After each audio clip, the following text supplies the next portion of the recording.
নমস্কার। আজ ৭ই আগস্ট বুধবার, আর এখন বাজে ওই সকাল ৬টার মতো।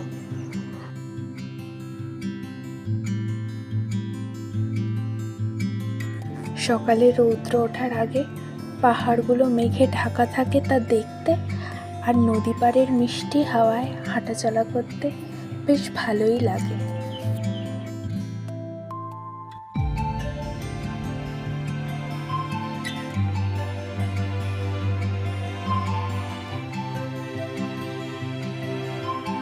আর বেশিক্ষণ এখানে থাকা যাবে না, ওর আবার 7:30 থেকে স্কুল, তাই টিফিন বানাতে হবে।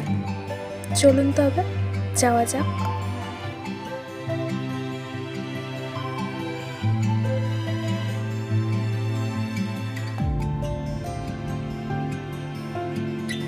আজ একটু আলু পরোটা তৈরি করব, ওই বাঙালি স্টাইলে।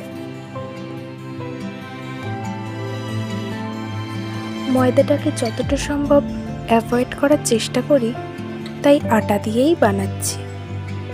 এই আটার মধ্যে সামান্য একটু লবণ আর জল দিয়েই মেখে নিচ্ছি।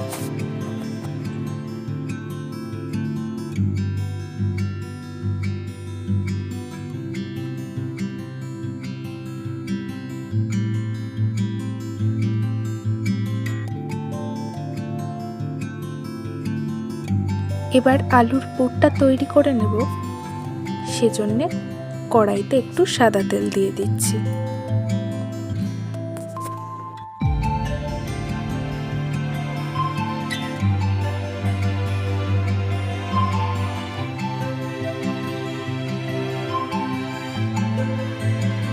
তেল গরম হয়ে গেলে তাতে কুচি করে রাখা পেঁয়াজ আর লঙ্কা দিয়ে একটু ভেজে নেব।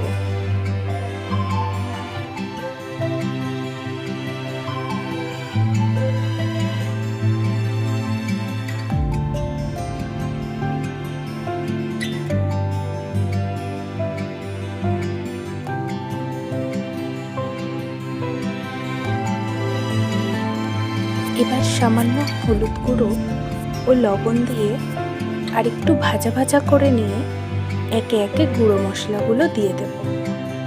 ওই সামান্য জিরে গুঁড়ো, ধনে গুঁড়ো আর একটু গরম মশলার গুঁড়ো।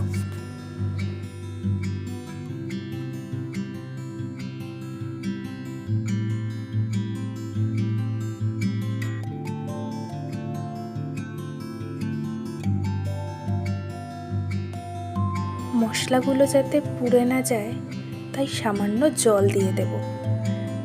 চাইলে এটা স্কিপও করা যেতে পারে।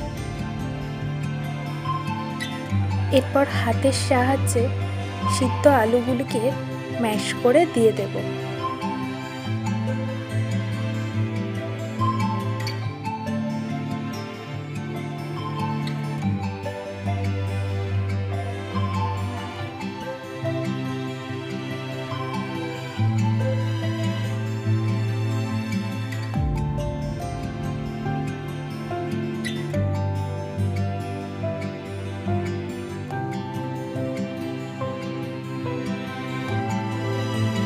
আমার সামান্য লবণ কম মনে হচ্ছিল, তাই সামান্য লবণ অ্যাড করে দিলাম।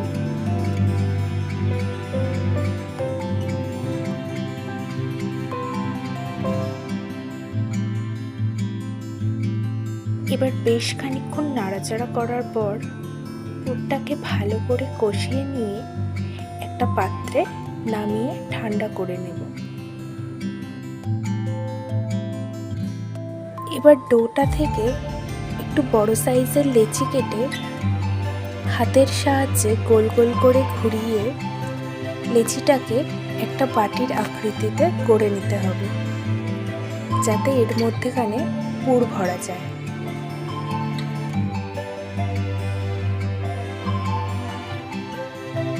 এবার একটু বেশি করে আলুর পুর এর মধ্যে দিয়ে হাতের সাহায্যে আবার গোল গোল করে এটাকে গড়ে নিতে হবে।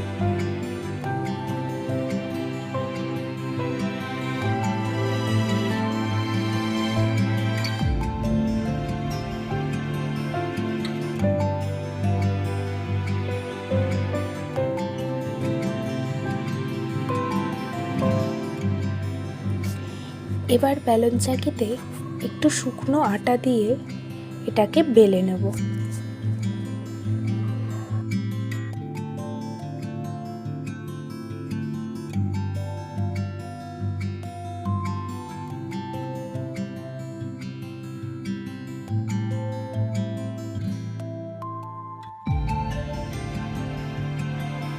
এবার একটা তাওয়ায় পরোটাটা এপিট ওপিট করে সেঁকে নেব।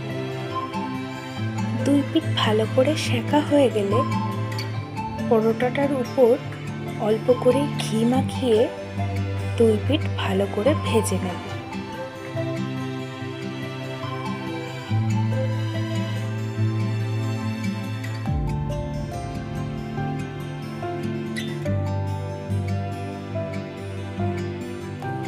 এবার একটা প্লেটে নামিয়ে 4 টুকরো করে কেটে নেব।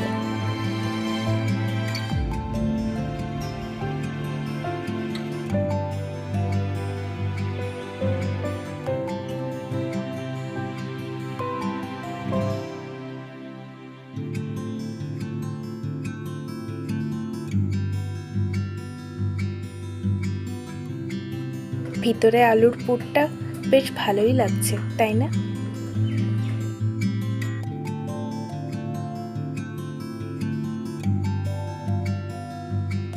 টমেটো সস দিয়ে খেতে বেশ ভালোই লাগবে। ভিডিওটি আজ তবে এখানেই শেষ করলাম। ভিডিওটি দেখার জন্য ধন্যবাদ।